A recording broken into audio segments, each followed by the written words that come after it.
तो नमस्कार दोस्तों, बहुत बहुत स्वागत करते हैं आज के इस जूम मीटिंग में। और ये एक जो है पीजी से रिलेटेड सेशन होने वाला है, जो कि हम अभिषेक जी के साथ कर रहे हैं। और सबसे पहले तो अभिषेक जी, आपका हम स्वागत करते हैं। और आप सबसे पहले तो इंट्रोड्यूस कर दीजिए अपने आप को स्टूडेंट्स के बीच। You are also welcome here. My name is Abhishek Kumar Prabhakar. I am from originally from Hajipur, Bihar, and currently I am doing PG in Zoology from the RN College Hajipur. That's all. तो Thank सबसे you. पहले तो मैं जो है students को ये बताना चाहता हूँ कि देखिए, ये जो पूरा सेशन होने वाला है ये आपके लिए होने वाला है। जो भी स्टूडेंट या तो पीजी करना चाहते हैं या पीजी में एडमिशन ले चुके हैं, तो आपको पीजी में आने के बाद क्या क्या चीजें जो है करनी रहेंगी और कैसे अपनी पढ़ाई करनी रहेगी, इसको लेकर के अभिषेक जी जो है हम सभी को जो है बताएंगे। इनफैक्ट मुझे जो है उतनी जानकारियां नहीं थी पीजी कर में, इसलिए मैंने अभिषेक जी से जो है कनेक्ट किया। और इस सेशन को कराने का मकसद यही है कि पीजी के बारे में इन्फॉर्मेशन आप लोग को दिया जाए। तो अभिषेक जी, सबसे पहले तो एक सवाल जो आपसे मैं पूछना चाहूंगा कि कोई भी स्टूडेंट अगर पीजी का सोचता है, तो आफ्टर पीजी उसके लिए क्या करियर ऑप्शंस बचते हैं, आप ये बताइए सबसे पहले तो। देखिए, आफ्टर पीजी तो सबसे बड़ा ऑप्शंस होते हैं कि आप पीएचडी जा सकते हैं, आप रिसर्च कर सकते हैं किसी उस सब्जेक्ट के बारे में बेसिकली। और ओके। दूसरा सबसे बड़ा कैरियर है, अगर नेट क्वालिफाई कीजिए आप, नेट का एग्जाम जो आता है। लेकिन हम लोग हम्म। जूलॉजी जिस सेक्शन में, उसमें नेट नहीं होता, उसमें नेट CSIR होता है, ठीक है। Net okay. में हम लोग का सब्जेक्ट नहीं आता है, ठीक है। तो ये ओके। जो जूलॉजी या लाइफ साइंस से जो करने वाले हैं वो क्लियर कट समझ ले कि नेट नहीं होता है यहाँ पर। जो होता है नेट CSIR होता है, जो देना पड़ता है। क्वालिफाई कीजिएगा, उसके बाद आप हम्म। अगर JRF के लिए क्वालिफाई करते हैं तो आपको कुछ गवर्नमेंट की तरफ पैसा मिलेगा। फिर आप पीएचडी वगैरह कीजिए और रिसर्च कर सकते हैं। सबसे बड़ा स्कोप होता है रिसर्च का यहाँ। आप रिसर्च ओके। के लिए जा सकते हैं अच्छे यूनिवर्सिटी। दूसरा सबसे बड़ा स्कोप होता है इसमें, सेकंड मोस्ट स्कोप जो होता है इसमें, टीचिंग का होता है। टीचिंग तो आप नॉर्मल किसी कोचिंग में या कहीं भी पढ़ा सकते हैं, क्योंकि आपके पास बहुत एक्सपीरियंस हो गया इस सब्जेक्ट का और माहिर हो गया आप इस सब्जेक्ट के। तीसरा है कि आप जब नेट क्वालिफाई कर जाते हैं, नेट से CIR, तो आप किसी भी कॉलेज में या यूनिवर्सिटी में आप प्रोफेसर के लिए एलिजिबल हो जाते हैं और कहीं भी आप उसका फॉर्म भर सकते हैं और वहां पर आपका डायरेक्ट आपका सिलेक्शन होगा।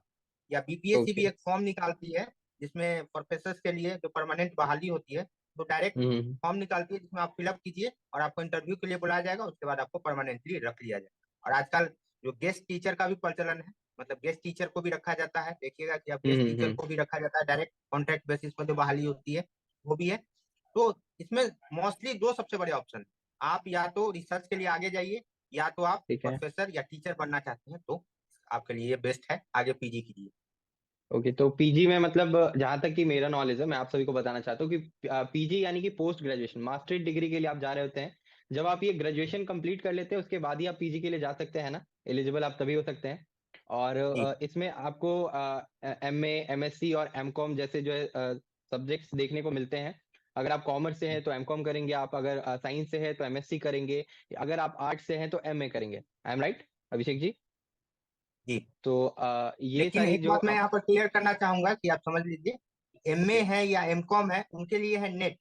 और बाकी जो एमएससी है या जो लाइफ साइंस है जो भी है, उनके लिए है नेट CSIR। बहुत कंफ्यूजिंग होती है ये चीज, किसी को, ओके। मैक्सिमम लोगों को ये पता ही नहीं होता है। ठीक है, तो इस बात को समझ लीजिएगा कि ऐसा नहीं कंफ्यूज कीजिएगा। नेट अलग है, तो आप अगर पीजी करने के बाद कोई एग्जाम दीजिएगा तो नेट CSIR दीजिएगा, अगर जूलॉजी है या साइंस सेक्शन से है। अगर आप दूसरे सेक्शन से है, एमए एमकॉम है, तो आप नेट दीजिएगा। ठीक है, जो ओके, एनटीए मतलब द्वारा लिया एमए और जाता एमकॉम के लिए बस सिंपल नेट देना है, और एमएससी के लिए आपको है। सीएसआईआर जो है क्वालिफाई करना पड़ता है, नेट सीएसआईआर, जी। है ना?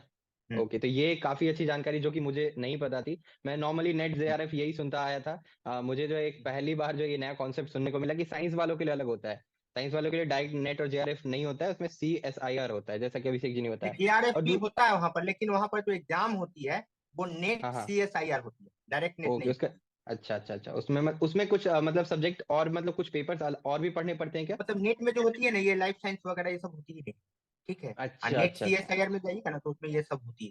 तो ठीक नेट है। में तो बहुत ब्रॉड है ना सब्जेक्ट, उसमें तो बहुत सब्जेक्ट होती हम्म। है, लेकिन वहां पर ये नहीं होती है। तो आपको याद रखना है कि नेट CSIR देना है। ठीक है, ठीक है। अगर आगे अगर एम कंप्लीट करने के बाद। ओके, तो दूसरा मैं क्वेश्चन आपसे पूछना चाहूंगा कि एडमिशन लेने के लिए जब आपके टाइम पे मतलब क्या परसेंटेज के क्राइटेरियाज रहे थे? और आपका ऑब्वियस सी बात है, आप बीएससी से हो, है ना?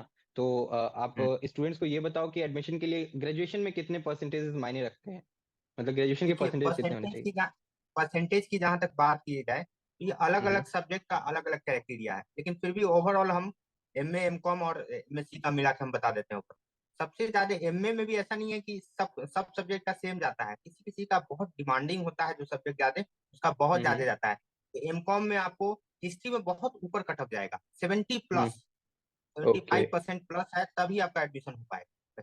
उससे अच्छा। नीचे तो उम्मीद भी मत कीजिए, ठीक है। ठीक और है। बाकी सब जो पॉलिटिकल साइंस हो गया, इकोनॉमिक्स हो गया, इन लोग का कटअप काफी नीचे होता है, ठीक है। ये सब उसमें उतना नहीं, तो लगभग 70+ से उम्मीद मत कीजिए कि आपको बिहार यूनिवर्सिटी में एडमिशन मिल सकता है, ठीक या है। फिर बिहार की अगर और और भी यूनिवर्सिटीज की मैं बात करूँ तो मैंने जहां तक कि देखा है 70 से कम वालों को तो मतलब फर्स्ट सेकंड लिस्ट में तो नाम ही नहीं आता, मेरिट लिस्ट में नाम ही नहीं आता है। नहीं है, थर्ड में कहीं जाके आ गया तो आ गया, और लास्ट में स्पॉट एडमिशन एक बचता है जिसमें अगर सीट्स खाली बचती है तो ही हो पाता है ना।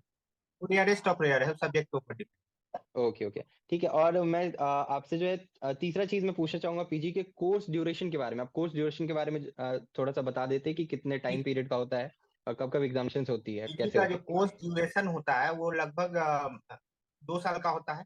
सब जगह यही चीज है, कोई चेंजेस नहीं है। 2 इयर्स का होता है, और 6 मंथ पर एक सेमेस्टर होता है, ठीक है। और ओके। टोटल 4 सेमेस्टर हमको देना है, क्लियर कट। ठीक है। इसमें 2 ईयर का होता है और 4 सेमेस्टर देना होता है। ठीक है। तो और इसके बाद मैं आपसे पूछना चाहूंगा कि कुछ सिलेबस के बारे में आप नॉलेज दीजिए, क्योंकि सिलेबस को लेकर के बहुत ज्यादा स्टूडेंट कंफ्यूज रहते हैं कि सिलेबस क्या होता है पीजी में जाने के बाद। क्या यूजी वाली चीजें ही हमें पीजी में पढ़ने को मिलती है या देखने को मिलती है, या कुछ अलग कॉन्सेप्ट यहाँ पे आ जाता है। आप इसके बारे में थोड़ा सा जानकारी दीजिए। हाँ, हम लोग जिस तरह से यूजी में पढ़ते हैं उस तरह से हम्म पीजी में नहीं है, बिल्कुल अलग कॉन्सेप्ट है इसका, ठीक है। हम्म बिल्कुल अलग कॉन्सेप्ट है पढ़ने का, क्योंकि यहाँ पर जो होगा ना, न इसकी आपको बुक मिलेगी जल्दी, कोई एक पर्सनल बुक आप खोज लीजिएगा कि पीजी का मिल जाए, ये संभव ही नहीं है। क्योंकि वहाँ अलग अलग टॉपिक्स दिए गए हैं, उस टॉपिक को आपको पढ़ना है, ठीक है। इसलिए ठीक है। पीजी और इसका बहुत अलग कॉन्सेप्ट है, इसको ध्यान रखिएगा। इसमें जो होते हैं, पहले मैं फर्स्ट सेमेस्टर का बात करूंगा, ठीक है। फर्स्ट हम्म। सेमेस्टर के बारे में जानिए। जैसे आप फर्स्ट सेमेस्टर में जाइएगा, तो फर्स्ट सेमेस्टर में आपको 4 सीसी होगी। सीसी मतलब ओके। होती है वहां पर जो कोर कोर्स जो होगा, जो आपको कंपलसरी पढ़ना है और पास करना है। सब अलग अलग सेक्शन होगी, मतलब अलग अलग सब्जेक्ट में अलग अलग होगी। एक्सप्लेन हम्म। कर पाना थोड़ा मुश्किल है, लेकिन मैं जूलॉजी वाले के लिए बता देता हूँ, जो भी है लाइफ साइंस के। उसमें होंगे फंक्शनल बायोलॉजी आपको पढ़नी होगी, सीसी 2 में मॉलिक्यूलर बायोलॉजी पढ़नी होगी, या जो भी है। और उसके बाद एक जेनेटिक्स पढ़नी होगी, और एक प्रैक्टिकल सब्जेक्ट होगी। प्रैक्टिकल भी ओके। 100 मार्क्स की होती है, ये जान लीजिए, जिसका प्रैक्टिकल हो उसका। हम्म। प्रैक्टिकल भी 100 मार्क्स की होती है। अब प्रैक्टिकल में भी ऐसा नहीं है कि नॉर्मल जैसे ग्रेजुएशन में गए, उठाए छाप दिए चले आए, वैसा वाला कहानी नहीं होता है। वहां पर अच्छा। आपको 2 कॉपीज बनती है, एक प्रैक्टिकल की अलग, स्पॉटिंग की अलग। हालांकि ये कॉन्सेप्ट तो पहले से है, लेकिन और वहां पर आपको बजाते वहां जाना होगा, वहां पर आपको स्पॉटिंग होगा, आपको स्पॉट पर जाके देखना होगा क्या चीज है। भाइवा होती है, और भाइवा हुआ वगैरह सब होती है प्रैक्टिकल में, वो हम्म। सब होगा। लेकिन यूजी अच्छा। में तो ये कॉन्सेप्ट नहीं है, ये सबसे बड़ी हम्म। कॉन्सेप्ट है। सेमेस्टर 1 में आपको 4 सीसी पढ़नी है। 4 सीसी मतलब, सीसी मतलब कोर कोर्स, इसको समझ ओके लीजिए। ओके। सीसी जो होता है उसका मतलब होता है कोर कोर्स। तो सीसी 1, 2, 3, 4 ये कोर कोर्स होगा। एक स्पेशल पेपर होता है जिसको बोला हम्म। जाता है एईसीसी। एईसीसी। एईसीसी, हाँ, ये एईसीसी जो पहला सेमेस्टर में होगा, एईसीसी हम्म। फर्स्ट, वो जो होगा इन्वायरमेंटल साइंस का होगा। उसमें आपको इन्वायरमेंटल अच्छा। साइंस के रिलेटेड पूछा जाएगा। ये इसमें पास करना जरूरी होता है, लेकिन इसका नंबर ऐड नहीं होता है, ये बात को जान लीजिए, ठीक है। अच्छा। सिर्फ सीसी का टोटल 4 सीसी है, उसी का नंबर ऐड होगा। इसमें पास करना जरूरी है, इसको आपको पढ़ना है, लेकिन कंपलसरी मतलब 4 मार्क्स में ऐड नहीं होता है। तो 4 कोर कोर्स है, और एक एईसीसी है, 1 है, और ये ठीक है। सभी के लिए ये हो गया कंपलसरी सब। है। सभी के लिए कंपलसरी है, मतलब एईसीसी जो होगा, चाहे एमएससी हो या एमकॉम हो या एमए हो, सबके लिए एक ही है, ठीक है। ठीक है। ठीक और है। फर्स्ट ओके सेमेस्टर में वो होगा इन्वायरमेंटल साइंस, ठीक है। ओके अब ओके। सीसी 2 की बात सीसी 2 कर सेमेस्टर 2 की बात कर लेते हैं। तो सेमेस्टर 2 जो होता है वो होता है 500। सीसी सेमेस्टर 1 होगा 400 मार्क्स का, और हम्म एक एईसीसी मैंने बता दिया, वो एक्स्ट्रा है, तो उसका कुछ सब्जेक्ट उतना नहीं है नंबर, ठीक है। हम्म। वो सिर्फ पास करने के लिए। अब सेमेस्टर 2 जो होता है, सेमेस्टर 2 जो होता है वो 500 मार्क्स का होता है, ठीक है। ठीक इसको है। जान लीजिए। इसमें इसमें 4 सीसी होगी, और एक प्रैक्टिकल, मतलब 5 सीसी होगी, लेकिन एक सीसी प्रैक्टिकल होगी, ठीक है। हम्म। 4 सीसी पढ़ना है, 4 कोर कोर्स है, एक प्रैक्टिकल है भी कोर कोर्स ही है। और उसमें हम्म। एईसीसी 2 होगी, ठीक है। एईसी 2 वो जो होगी ओके। योगा होगी, तो आपको योगा पढ़ना है। हम्म। आपको याद रखिएगा कि एक जो मेन सेकंड जो होगी सेमेस्टर 2 में, वो क्या होगी, एईसीसी 2, जिसमें आपको योगा पढ़ना है। इसकी जानकारी बहुत कम लोगों को होती है, इसलिए मैं एक्सप्लेन कर रहा हूँ। इसमें भी पास ओके। करना है तो सेकंड सेमेस्टर में आपको एईसीसी में योगा पढ़ना है। और बाकी 5 जो है आपको कोर कोर्स है वो आपको पढ़ना है, और कोर कोर्स में एक प्रैक्टिकल। तो ये बस भी योगा भी जो सबके लिए कॉमन हो जाएगा, है ना? सबके लिए कॉमन है, मैंने बोला ना एईसीसी जो है एमए एमएससी एमकॉम सबका कॉमन है, किसी का ठीक है, कोई ठीक। अलग नहीं। Okay, okay. अब सेमेस्टर 3 की बात होती है, सेमेस्टर 3 में भी विशेष कोई चेंजेस नहीं है, बस एज इट इज 500 का होता है। एक पेपर प्रैक्टिकल होता है 100 मार्क्स का, वो भी सीसी हम्म। में ही है, 5 सीसी हो गया। और अब आता है यहाँ पर एसीसी 2, ठीक है। और ये जो होगा हम्म। इसमें आपको पढ़ना है ह्यूमन वैल्यू एंड इथिक्स। अच्छा। ह्यूमन वैल्यू और इथिक्स के बारे में पढ़ना है, ये सबके लिए कॉमन है एज इट इज। हम्म। ठीक है, तो इसको याद रखिएगा कि थर्ड सेमेस्टर में जो होगा एसीसी 2 होगा, वो ह्यूमन वैल्यू और इथिक्स के बारे में पढ़ना है। ठीक है। ठीक है, ठीक है। और सेमेस्टर 4 जो होता है वो एक स्पेशल पेपर होता है। ठीक है, ओके। उसमें इतना नहीं पढ़ना है, उसमें मतलब इतना नंबर का नहीं होता है, मतलब 4 या 5 सीसी नहीं होता, एक ही पेपर होगा, स्पेशल पेपर होगा, जिसको बोलते हैं हम्म। Electrical paper. ठीक है, अच्छा। इलेक्ट्रिकल पेपर बोलते हैं। वो आपको स्पेशल कोई लेना होगा, चूज करना होगा, जैसे हम लोग में है जूलॉजी के सेक्शन में है, हम लोग को फिशरीज ले सकते हैं, इन्वायरमेंटल साइंस ले सकते हैं, या जेनेटिक्स ले सकते हैं, या साइकोलॉजी ले ओके। सकते हैं, ये तो ये 4 है। आपके सब्जेक्ट इसमें से कोर के ऊपर डिपेंड करता है ना?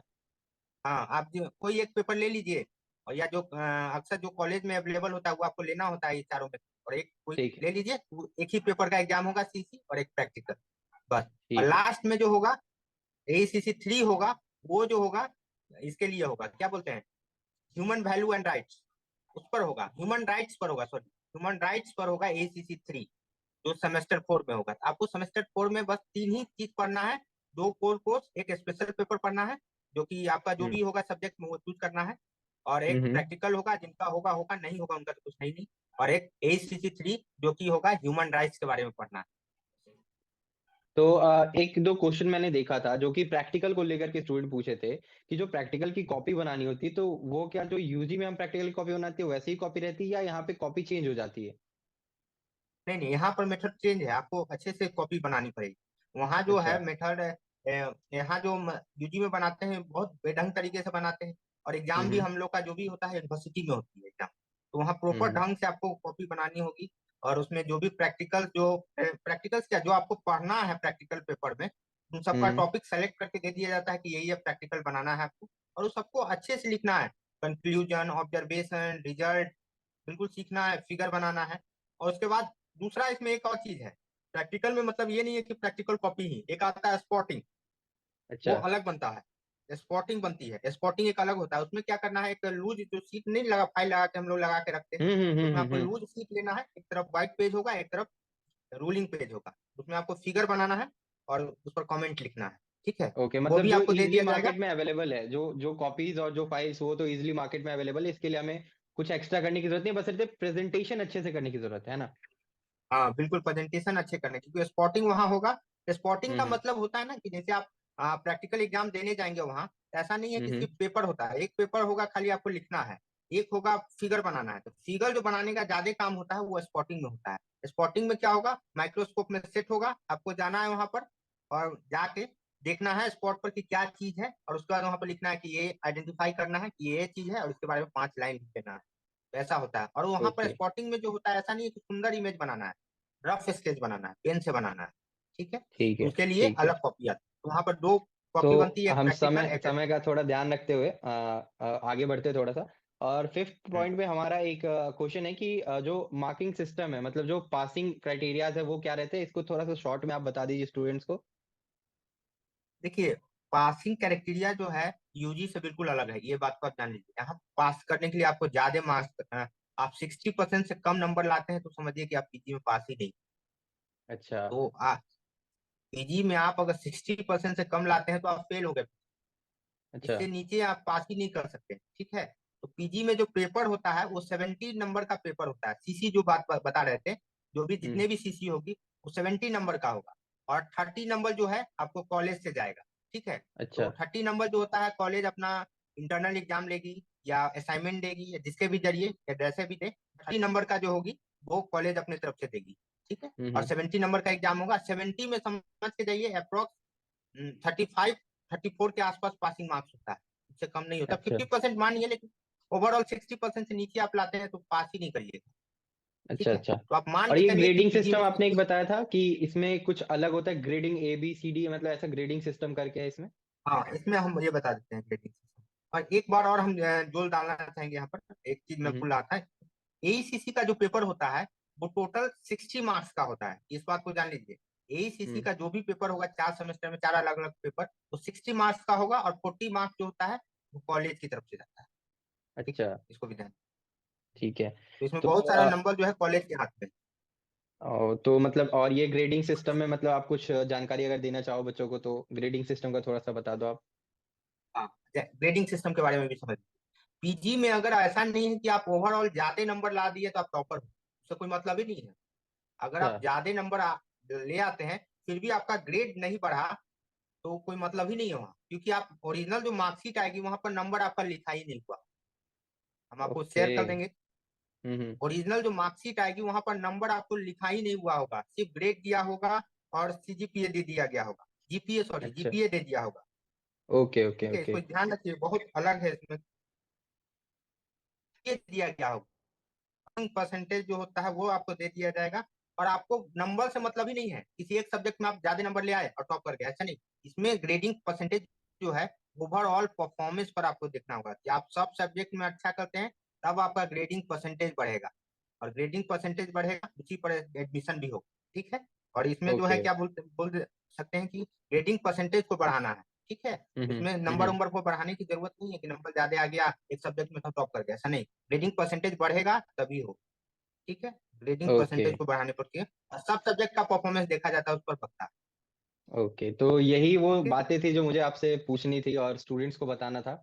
और मैं आपसे एक रिक्वेस्ट और करना एक चाहूंगा एक कि। चीज और थोड़ा सा मैं यहाँ पर ग्रेडिंग सिस्टम पर बोलूंगा, ओके थोड़ा सा ये समझ ओके लो। ओके। इसमें जो ग्रेडिंग सिस्टम होता है, इसमें 3 तरीके के होते हैं: A plus, A double plus, B, hmm. B plus. तो अच्छा। जो ए प्लस जो होता है, ए डबल प्लस जो होता है, वो हम्म। 90 से 100 के बीच में आता है। ए प्लस जो होता है 81 से 90 के बीच में आता है। ठीक है, ओके ओके और ओके। बी जो होता है 51 से लेके 60 के बीच में होगा। ठीक है, इसको याद रखिएगा, हम्म। ये सब आपको मतलब दिमाग में बता दिए हैं ताकि आपको समझ में आए कि कैसे हो। अगर एक भी ठीक सब्जेक्ट में है। आपका परसेंटेज लेवल घटता है तो आप डाउन हो जाइएगा नीचे। ओके, तो ठीक है, स्टूडेंट्स इन बातों का आप ध्यान रखिए जो भी अभिषेक जी ने बताया है, और जो भी क्राइटेरिया शुरू से लेकर के अंत तक बताया है, इसको ध्यान में रखिएगा।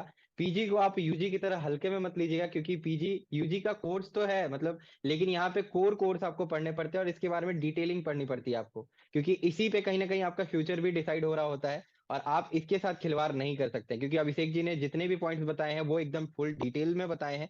तो इन बातों का जो है ख्याल आपको रखना है कि मार्क्स कैसे ऑब्टेन करना है, कैसे जो है अपनी प्रेजेंटेशन करनी है, और जो मार्किंग सिस्टम है वो क्या है यूनिवर्सिटी का।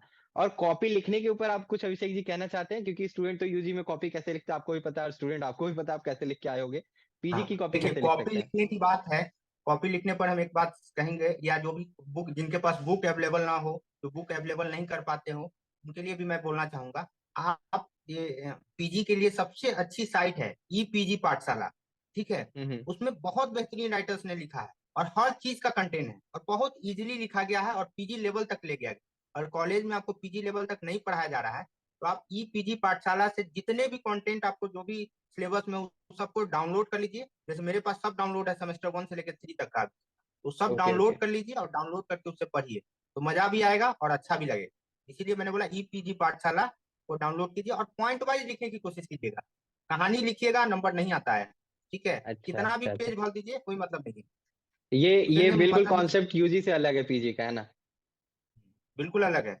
इसीलिए मैंने ओके बताया कि, ओके। और ये बता देना चाहूंगा कि आप ई पीजी पाठशाला का बहुत ज्यादा इस्तेमाल कीजिए साइट के रूप में, आपको बहुत लाभकारी देगा, क्योंकि बुक्स नहीं मिल पाते हैं, लाइब्रेरी में आप जा नहीं पाइएगा। तो आपको ई पीजी पाठशाला में बहुत अच्छा कंटेंट है, एक पर एक राइटर लिखा हुआ है, एम्स के राइटर का लिखा हुआ है, बहुत अलग अलग मेडिकल कॉलेज का, हर सब्जेक्ट का वहां मिलेगा, लाइफ साइंस का, ओके किसी भी ओके ओके। सब्जेक्ट का। ठीक है, तो अभी हमारे पास टाइम लिमिट है, 8 मिनट बचा है कुछ हमारे पास। हम इस 8 मिनट के अंदर इस सेशन को अब वाइंड अप कर रहे हैं, क्योंकि अभिषेक जी ने जितना कुछ भी बताया, अगर इस पे स्टूडेंट फोकस करे तो अच्छा कर सकता है पीजी में। और जो इन्होंने बताया ई पीजी पाठशाला, राइट। हम्म, तो ई पीजी पाठशाला का जो मैं डिस्क्रिप्शन में लिंक दे दूंगा अभिषेक जी से लेकर के, और आप लोग यहाँ से जा करके अपनी पढ़ाई शुरू करके रखो, और जो एग्जामिनेशन आपके आगे आने वाले पीजी के हैं उस पे एकदम फोकस्ड ऑन रहो। कुछ भी अगर दिक्कतें आती है तो कमेंट करके पूछो। मैं अभिषेक जी से जो कांटेक्ट में बना रहूंगा और मैं पूछता रहूंगा अगर कुछ भी दिक्कतें होती है आप लोगों को तो अभिषेक जी आपका बहुत बहुत धन्यवाद हमारे साथ जुड़ने के लिए और इस वीडियो को बनाने के लिए। और आगे भी मैं आशा करता हूँ कि आप ऐसे ही हमारी और जो स्टूडेंट्स हैं उनकी मदद करते रहेंगे। और जब आपके रिजल्ट्स आ जाएंगे तो और भी कुछ जो आगे नेट जेआरएफ और जो आपने बताया है उसके बारे में जानकारी लेने की कोशिश करेंगे और ऐसे ही सेशंस हम कंडक्ट करवाते रहेंगे। तो अभिषेक जी बहुत बहुत थैंक यू सो धन्यवाद। मच इस connecting. Okay okay, thank you students.